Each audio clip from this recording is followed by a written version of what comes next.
चश्मा लगाकर देखना यह भी अपाहिज होना ही है। बड़ा मुश्किल हो जाता है। हम लोग परिक्रमा दे रहे थे वृंदावन की, आपने टेलीविजन के माध्यम से देखा होगा। तो परिक्रमा देते देते 2-3 लोगों के चश्मे को बंदर उतार के भाग गए, वृंदावन के बंदर। अब चश्मा उतर गया बंदर के हाथों से, तो अब जिसका चश्मा था उसकी परिक्रमा थम गई। क्यों थम गई? क्योंकि आंखें बंदर ले गया। और हजारों की भीड़ में परिक्रमा दिए जाए, कैसे कैसे दें, बड़ा कठिन हो गया।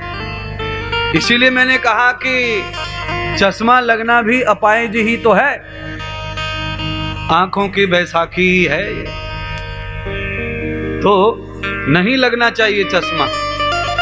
बैसाखी कभी आंख में, बगल में, हाथों में नहीं आनी चाहिए, और कभी किसी के माध्यम से जीवन यापन करने का प्रयत्न नहीं होना चाहिए। समागतम आचरितम सवे भागवतम पुण्यम समा। भागवत के माध्यम से इतना पुण्य जमा हो जाए कि आपके साथ में हजारों लोगों को भी सहाय हो जाएं, आप ही सहाय हो जाएं सबके। हनुमान चालीसा में गाते गाते लोग हनुमान चालीसा की लाइन में हनुमान जी को अपना सहाय मानकर, गुरु तुल्य मानकर उनका चालीसा गाते हैं। आपके लिए लोग गाएं ऐसा, आपके लिए लोग ऐसा सोचें कि उनकी वजह से हमारा जीवन चल रहा है।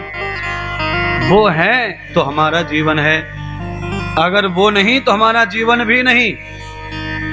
ऐसा जीवन हमारा खड़ा हो जाए, ऐसा जीवन बन जाए। तो बनेगा कैसे? ऐसा जीवन बनाने के लिए एक ही मार्ग है, तम भागवतम पथः पंथाम गते स्वस्ति। ही भागवत का जो पथ है, मार्ग है, वही मार्ग ऐसा है जो व्यक्ति को सबका सहायक बना सकता है, सबके लिए उसे मजबूत भगवान का रूप दान कर सकता है।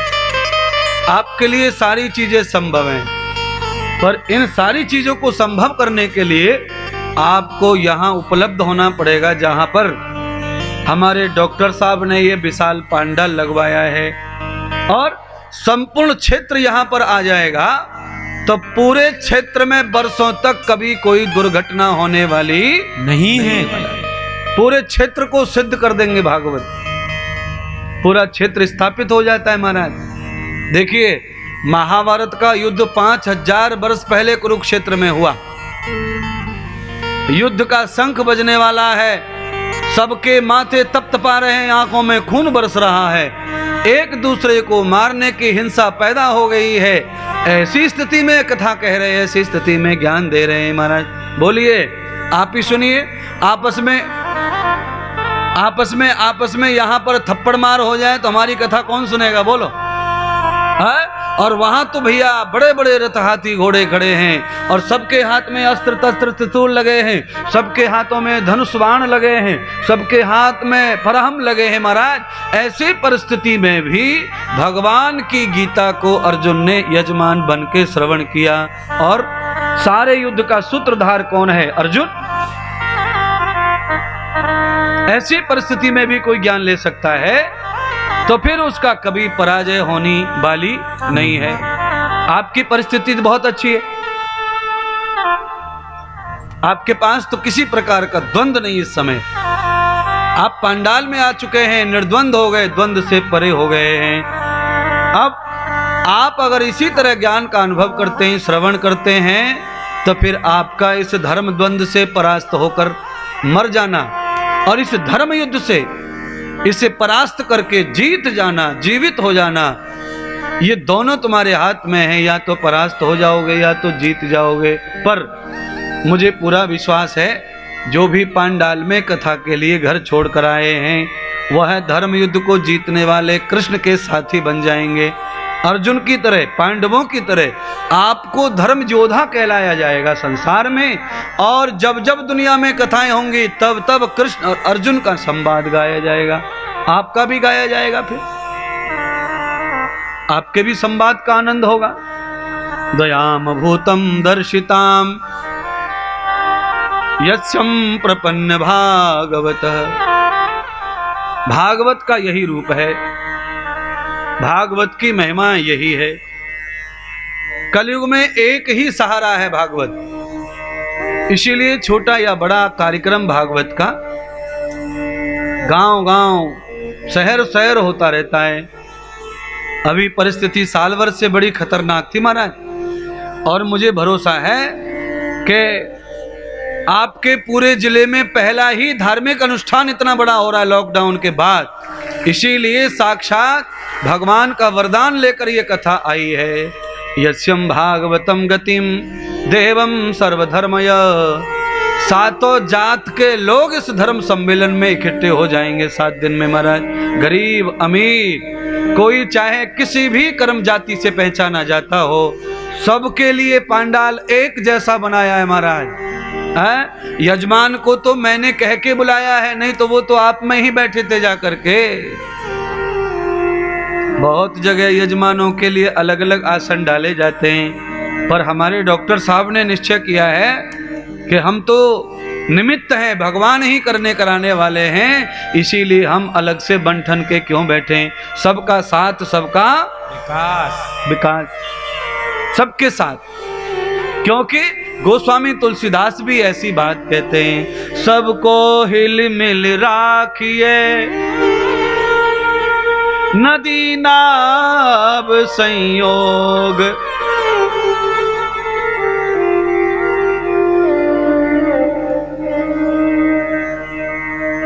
तुलसीदास यही कह रहे हैं कि हे भगवान, संसार में भांति भांति के लोग हैं, पर सबको मेल करके रखियो आप। अलग अलग मति है सबकी।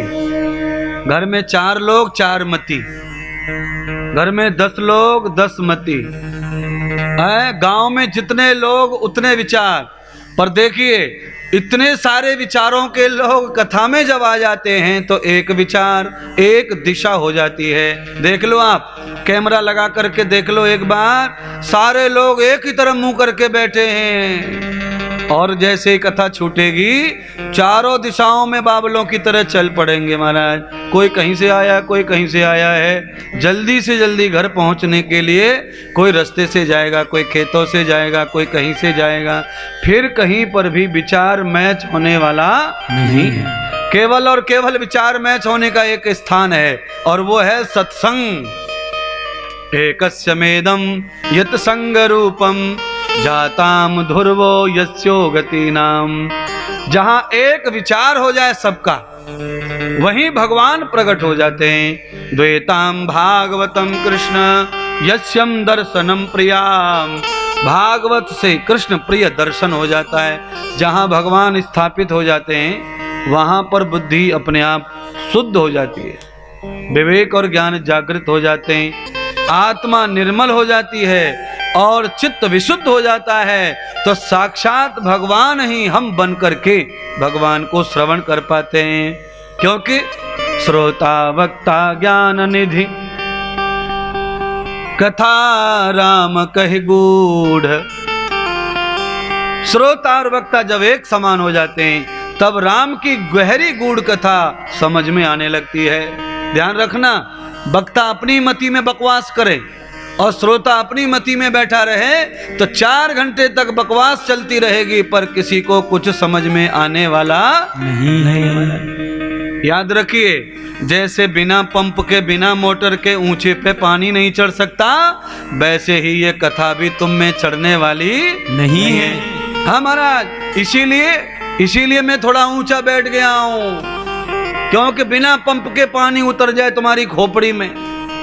इसीलिए मैं ऊंचे से बैठकर बरसा रहा हूं महाराज। हाँ, बादलों से जो वर्षा होती है वो 100 मंजिल ऊपर छत बना देते हैं लोग, उस छत पे भी गीला कर देती है महाराज। बादलों से गिरने वाला पानी कितनी भी ऊंची मंजिल की छत क्यों ना हो, पर भीगे बगैर रह सकती नहीं है। हाँ महाराज, ऐसे ही आपकी छत भी ऊंची हो सकती है, अपने मन में तुम भी कोई बड़े हो सकते हो। कभी कभी आदमी पांडाल में जब आता है तो अपना ज्ञान लेके भी आता है, अपना अहंकार लेके भी आता है, पर चिंता न करना, चाहे जितना ज्ञान लेके आओ, अहंकार लेके आओ, पर व्यास पीठ पर से बिना भीगे कोई रहने वाला नहीं है। सबको भिगाएंगे महाराज, सबको गीला करेंगे महाराज। क्यों करेंगे महाराज? प्रधाराम भागवतम रति, भागवत रूपी जो धारा है, इसमें अगर गोता नहीं लगा तो फिर हिंदू होने का मतलब ही समाप्त हो जाता है। वैष्णवम भागवतम जाताम, हिंदू होने का मतलब ही यही है। समागति गक्षम च, हिंदू होने का सही अर्थ है कि संगठित होकर के किसी एक जैसे विचार को आगे ले जाएं। हिंदू का मतलब है संगठन, हिंदू का मतलब है इकट्ठा होना, हिंदू का मतलब है जत्था। जहां संगठन है वो हिंदू है, और जहां विघटन है वो कुछ भी नहीं है महाराज, वो तो बेकार है। घर घर में क्या है? विघटन, हर घर में विघटन। कलयुग में कोई करोड़ों में एक आध घर ऐसा होगा जिसमें सास और बहू दोनों एक जगह बैठ के भोजन कर पा रही होंगी। हाँ, जब तक सास ना खाए तब तक बहू ना खाए, ऐसा घर करोड़ों में एक आध मिलेगा महाराज। जब तक पिताजी न खाए तब तक बेटा न खाए, ऐसा घर भी बहुत मुश्किल से मिलेगा। हाँ, बड़ा कठिन है महाराज ऐसा। रात में सास सो रही हो और बहू चरणों में आकर घुटने दबा रही हो, पैर दबा रही हो, ये भी बड़ा दुर्लभ है आज के युग में। ऐसी सास बहू का कनेक्शन होना महाराज, रोज जो है पैर दबाए जा रहे हों सासू माँ के, और सासू माँ आशीष दे रही हों, और पैर दबते दबते सास सो जाती हो और बहू को पता ही न चलता हो कि सासू माँ सो गई है। ऐसा स्वर्ग जैसा घर कलयुग में होना असंभव है। तो महाराज क्या करें? हम चाहते तो ऐसा ही घर है, पर बन नहीं पा रहा है। कितना भी सोचें पर महाराज कुछ न कुछ गड़बड़ हो जाती है। कभी सास के मुंह से कुछ गड़बड़ निकल जाती है तो कभी बहू के मुंह से, इसीलिए मामला गड़बड़ ही होता रहता है। जो आप कह रहे हैं बिल्कुल ऐसा ही जीना चाहते हैं, पर हमारा घर ऐसा बन नहीं पा रहा है। चिंता न करो बहनों भाइयों, आपका घर बिल्कुल ऐसा ही हो जाएगा जैसे हम चाहते हैं, पर उसके लिए निरंतर 7 दिन श्रीमद् भागवत की गंगा में स्नान करना पड़ेगा।